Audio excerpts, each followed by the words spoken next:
பொத்தப்பி நாடு என்கிற ஒரு காட்டுப்பகுதியில் வாழ்ந்துகிட்டு இருந்த வேடுவர்களுக்கெல்லாம் நாகன் என்ற ஒரு வேடுவன் தலைவனாக விளங்கி வந்தான்.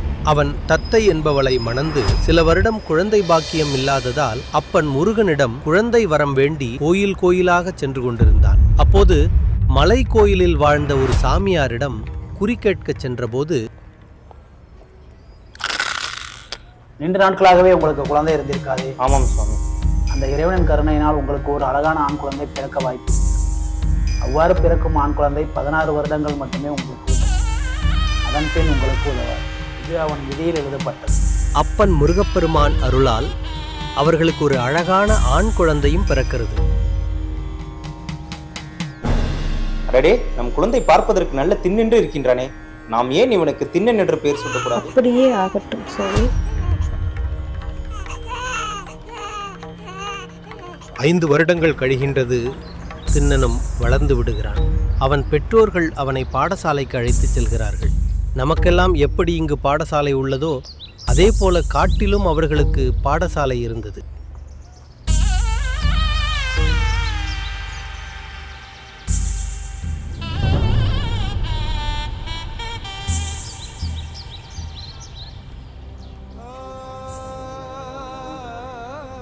சீடர்களே, இன்று நான் உங்களுக்கு வில்வித்தை பற்றி கற்றுத்தரப்போவதில்லை. மாறாக வாழ்க்கை தத்துவம் ஒன்றை கூறலாம் என்று இருக்கிறேன். அது என்னவென்றால், ஊனுக்கு ஊன் கொடுத்தால் சரியாகும். அழியப் போகின்ற இந்த உடலை இன்னொரு உயிர் பயன்பெறும்படி உறுப்புகளை தானம் செய்தோமையானால் அதன் மூலமாக காலம் கடந்தும் இந்த பூமியில் நாம் வாழ்ந்து கொண்டிருப்போம். அதைத்தான் ஊனுக்கு ஊன் கொடுத்தால் சரியாகும் என கூறினேன். அடடே மாங்க தலைவரே, யாரு நம்ம தின்னனா? அது நல்லா வளர்ந்துட்டானே, வா தின்னா. நீங்கள் செல்லுங்கள், நான் பார்த்துக் கொள்கிறேன்.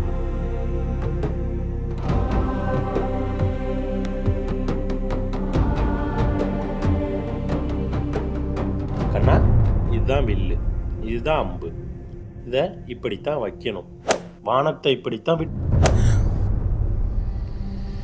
தூக்கி பிடிப்பதற்கு சில நாட்கள் ஆகும். வானம் வைப்பதற்கு சில மாதங்கள் ஆகும். குறித்தவராமல் அடிப்பதற்கு சில ஆண்டுகளே ஆகுமே. ஆனால் இவன் வந்த அன்னைக்கு குறிப்பார்த்து அடிக்கின்றானே. தின்னா, உனக்கு சொல்லிக் கொடுக்கும் அளவிற்கு எனக்கு அறிவில்லையப்பா. உனக்கு இருப்பது எந்த ஜென்மத்து அறிவோ தெரியவில்லை. நீ பேசாமல் உன் அப்பாவிற்கு துணையாக நாட்டிற்கே சென்று விடு. ரொம்ப நன்றி ஐயா, நான் வருகிறேன். அங்கிருந்து கிளம்பிய திண்ணன் நிறைய அனுபவங்களை கற்றுக்கொள்கிறான். ஆண்டுகள் கடக்கின்றன. திண்ணனும் வளர்ந்து பெரிய ஆளாகிறான்.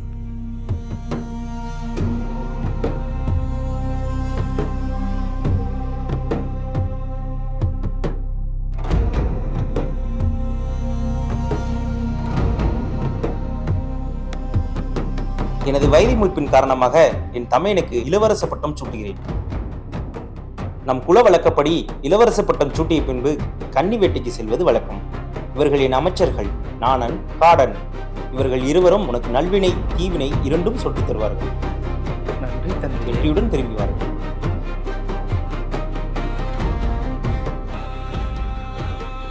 வேகமா வாருங்கள்.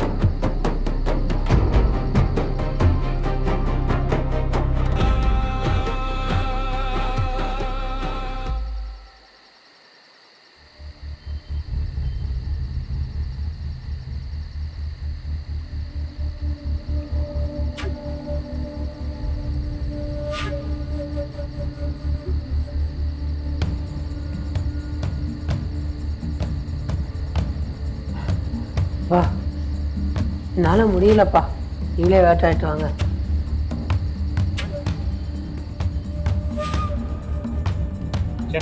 ஒண்ணு கூட சிக்கலையே. ஒரு விலை கூட மாட்டல நானா? எனக்கும் மாட்டல கடா ஒண்ணு கூட.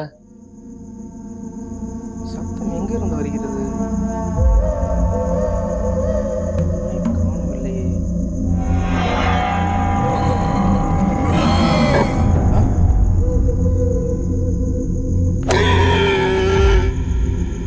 ஆமா எங்க என்ன தின்ன காணா? அவன் வந்தா வெற்றியோட தான் வருவான். இதோ வந்துட்டேன் நானா.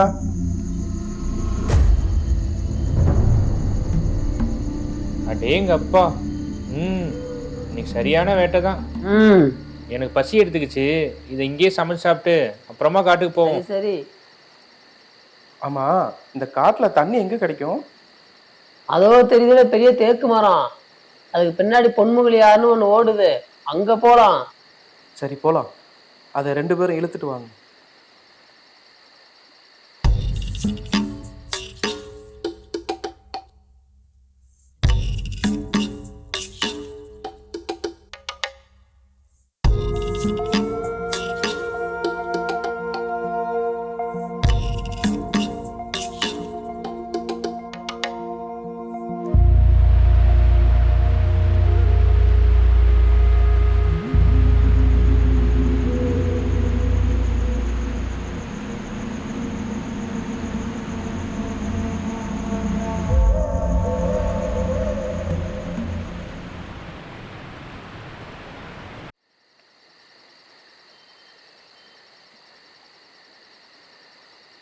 அதோ அங்க தெரியுதுல ஒரு மலை, அங்க அப்படி என்னதான் இருக்கு? அந்த மலை மேல குடுமித்தேவர்னு ஒருத்தர் இருக்காரு. நானும் ஒரு முறை போயிருக்கேன். எனக்கு என்னமோ தோணுது, நம்ம அங்க போலாமா? போலாமே.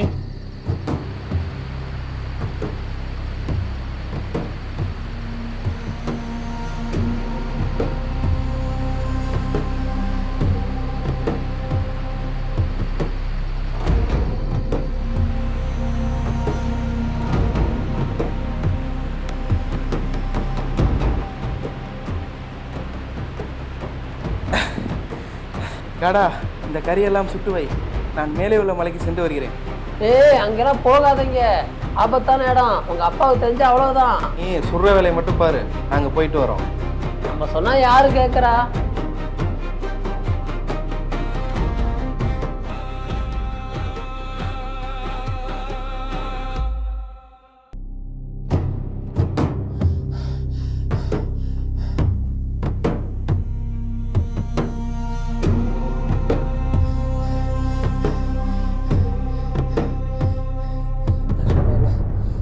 அந்த குடுமித்தேவர் இவர் தான்.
பார்க்கவே இவ்வளோ பிரமிப்பா இருக்கியே.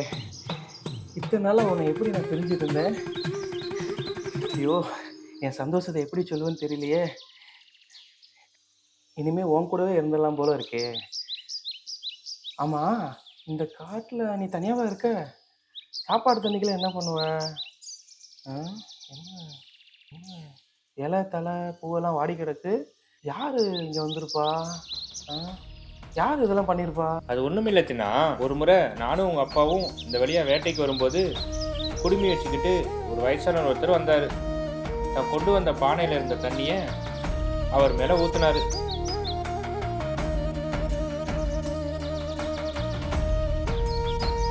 அப்புறம் பூவெல்லாம் எடுத்து அவர் தலையில் போட்டுக்கிட்டே இருந்தார்.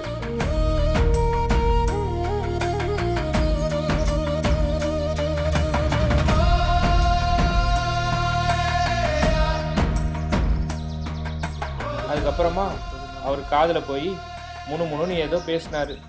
அப்புறம் கிளம்பிட்டாரு. ஓஹோ, இப்படி பண்ணாதான் உனக்கு பிடிக்குமா? அப்படின்னா நானே உனக்கு எல்லாமே கொண்டு வரேன், உன்னை நல்லா பார்த்துக்கிறேன், நீ கவலைப்படாமல் இரு, சரியா? என்ன நேரம் ஆயிடுச்சுல, எனக்கு பசி எடுத்துக்கிச்சு, வா போகலாம். நீ இங்கே இரு, இதோ வந்துடுறேன்.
தின்னா தண்ணி குடிக்க போனால் தண்ணியும் குடிக்கல, பூவை பறிச்ச தலையில் எடுத்து வச்சுக்கிட்டேன், கறி எடுத்த சாப்பிட கூட இல்லை.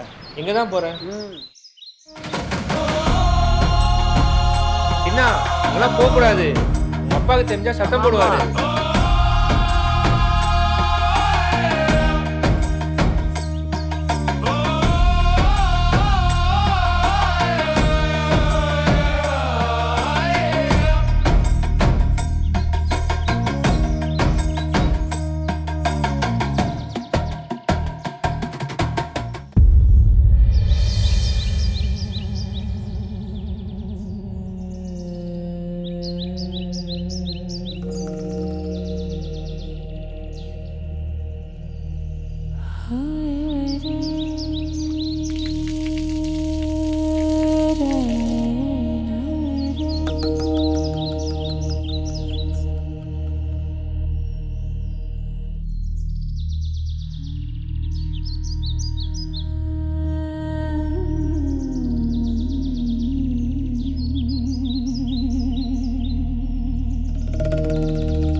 பண்ணாதானே உனக்கு பிடிக்கும். சாப்பிடு. இந்த மாமிசத்தெல்லாம் நானே ருசி பார்த்து உனக்காக எடுத்துட்டு வந்திருக்கேன். நீ சாப்பிடு. இனிமே உனக்கு நான் தான் காவலுக்கு இருக்க போறேன். உன்னை விட்டு எங்கேயும் போக மாட்டேன், உன் கூடவே தான் இருப்பேன். சாப்பா.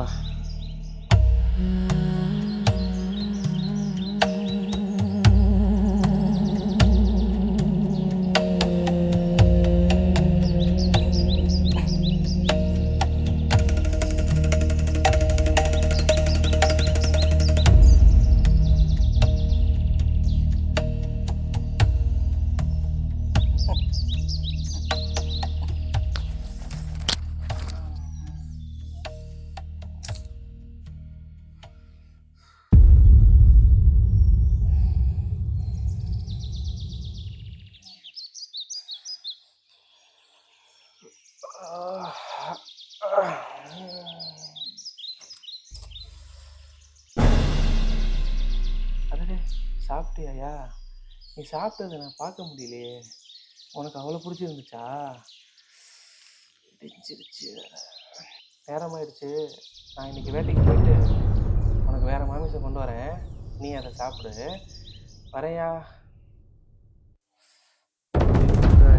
விறகின் ஒவ்வொழல் புண்ணிய புகில் அவையொன்றும் இல்லையாம் பண்ணிய உலகினில் பயின்ற பாவ. பகவானே, என்ன காரியம் செஞ்சு வச்சுட்டு போயிருக்கா? ஐயோ, அபச்சாரம் அபச்சாரம், பாவி அட பாவி, எவன்டா இதை செஞ்சது?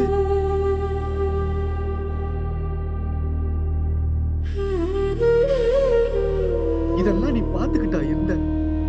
இந்த பாவத்தை எவன் செஞ்சான்?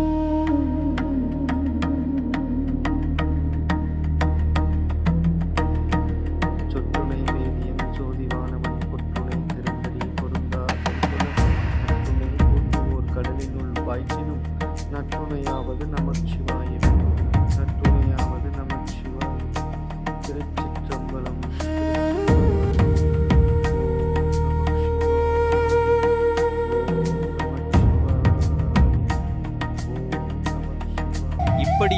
மன்னன் மாமிசத்தை வைப்பதும் மறுநாள் அதை சிவகோச்சாரியார் சுத்தம் செய்துவிட்டு பூஜை செய்வதுமாய் தொடர்ந்து 5 நாட்கள் நடக்கிறது. 5ஆம் நாள் மாலை பொழுதில் சிவகோச்சாரியார் சிவனிடம், தினந்தோறும் அந்த மாமிசத்தை படைக்கும் இந்த பெரும் பாவத்தை செய்பவன் யார் என்று என்னால் கண்டறிய முடியவில்லையே. நீ அவனை கண்டறிந்து அவனுக்கு சரியான தண்டனை வழங்க வேண்டும். சரியான தண்டனை வழங்க வேண்டும். சரியான தண்டனை வழங்க வேண்டும்.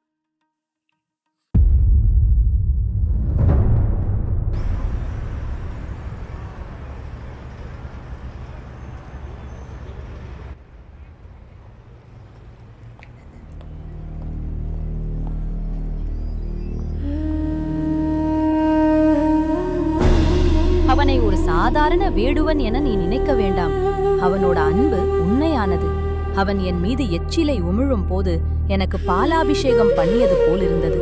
காட்டு மலர்களை தூவிய போது எனக்கு புஷ்பங்களை தூவியது போல இருந்தது. மாமிசத்தை வைக்கும் போது எனக்கு அது அந்த அமிர்தத்தை விட மேலாக தெரிந்தது. அவன் அன்பு மீது உனக்கு சந்தேகம் இருந்தால் நாளை நீ வழக்கமாக வரும் நேரத்திற்கு சற்று முன்னதாகவே வந்துவிடு. அவனோட அன்பு என்னங்கறத நான் உனக்கு காட்டுறேன்.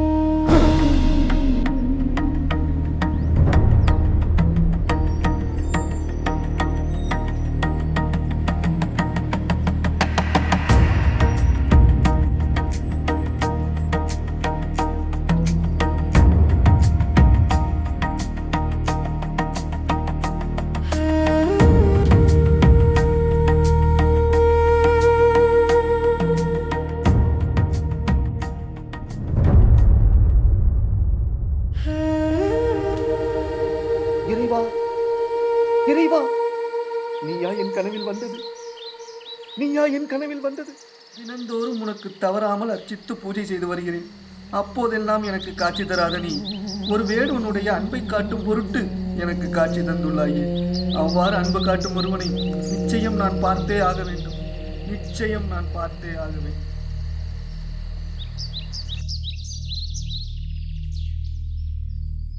ஐயனே, நான் தினமும் வரும் நேரத்திற்கு சற்று முன்னதாகவே வந்துவிட்டேன்.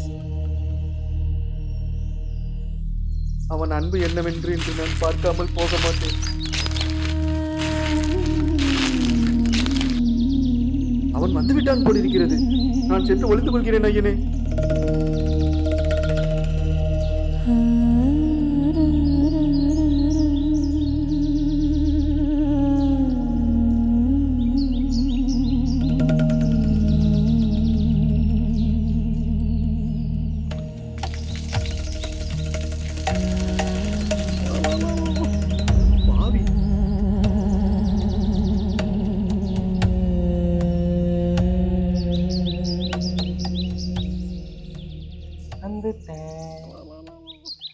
என்னையா உன் முகமெல்லாம் வாடி போயிருக்கு, பசிக்குதா? இன்னைக்கு சிறந்த மாமிசத்தை கொண்டு வந்திருக்கேன் உனக்காக வேட்டையாடி. இது வழக்கத்தை விட ரொம்ப ருசியா இருக்கும், நீ சாப்பிடு.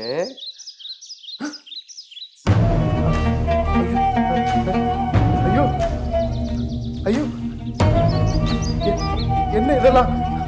ஐயங்கர்ல இருந்து ரத்தமா வருதே. ஐயோ, யார் பண்ணிருப்பா? என்னாச்சுன்னு தெரியலையே.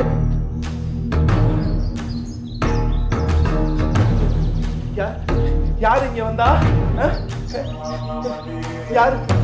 யார் இத பண்ணா?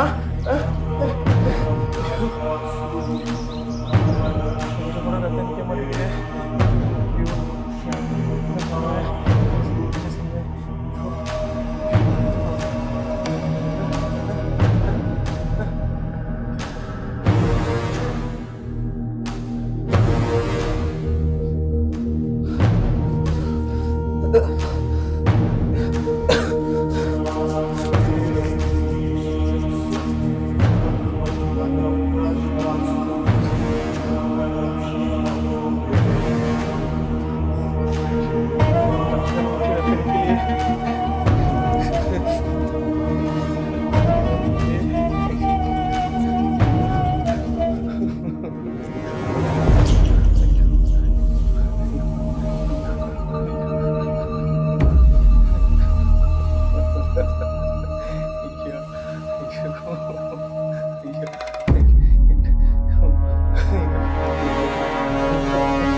ஊனுக்கு ஊன் கொடுத்தால் சரியாகும். என்னவென்றால் அழியப் போகின்ற இந்த உடலை இன்னொரு உயிர் பயன்பெறும்படி உறுப்புகளை தானம் செய்தோமையானால் அதன் மூலமாக காலம் கடந்தும் இந்த பூமியில் நாம் வாழ்ந்து கொண்டிருப்போம். அதைத்தான் ஊனுக்கு ஊன் கொடுத்தால் சரியாகும் என கூறினார். ஆமா, ஊன் கொடுத்தால் சரியாயிடும். அதற்கான சிறந்த மருந்து என்னிடம் இருக்கிறது. எனக்கு தான் 2 கண்ணு இருக்குல்ல, அதை உங்களுக்கு தரேன்.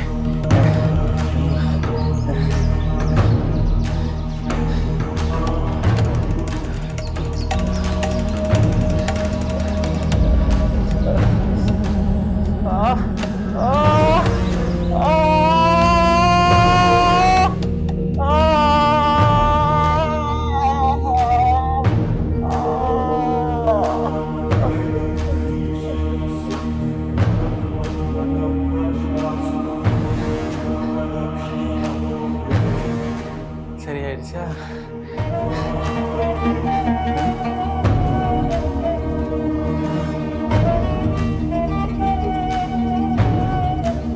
இன்னொரு கண்ணுல இருந்து சொல்லப்படாத. எனக்கு தான் இன்னொரு கண்ணு இருக்கு, அதை உனக்கு நான் தரேன். எனக்கு தான் நீ இருக்கீல்ல இங்க. இவனை போய் தப்பா நினைத்து விட்டேனே. ஆமா, இந்த கண்ணையும் குத்திட்டேனா உனக்கு நான் எப்படி சரியா வைப்பேன்? இரு வரேன்.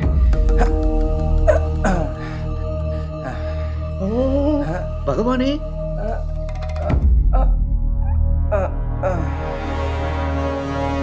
நில்லு கண்ணப்பா நில்லு. அவன் கண் முன்னே சிவன் தோன்றி உன் அன்பு எந்த அளவிற்கு உண்மையானது என்பதை அனைவருக்கும் உணர்த்தவே இந்த திருவிளையாடலை நடத்தினேன். கண்ணப்பா, மாசில்லாத அன்பை கொண்ட நீ என்றும் என் வலப்பக்கம் இருக்க கடவாய் என்ற ஒரு வரத்தை கொடுத்தது மட்டுமில்லாமல், என்னை காண வரும் பக்தர்கள் முதலில் உன்னை வணங்கிவிட்டு என்னை வணங்கினால்தான் அவர்களுக்கு முழு பலனும் கிடைக்கும் என்று கூறி அங்கிருந்து மறைந்து விட்டார். இவனோட அன்பை புரிஞ்சுக்காம இவனை கடிஞ்சு பேசிட்டனே. இறைவா, நான் என்ன செய்வேன்? ஐயனே, ஐயனே, ஐயனே, ஐயனே, ஐயனே. இவன் அன்பு ரொம்ப உன்னதமானதுதான் ஐயனே. எனக்கு ஒரு வரம் வேண்டும் ஐயனே. இனி இவன் அன்பை இந்த உலகிற்கு எடுத்துரைக்க எனக்கு பாக்கியம் வேண்டும் ஐயனே. அதுவே எனக்கு போதும், அதுவே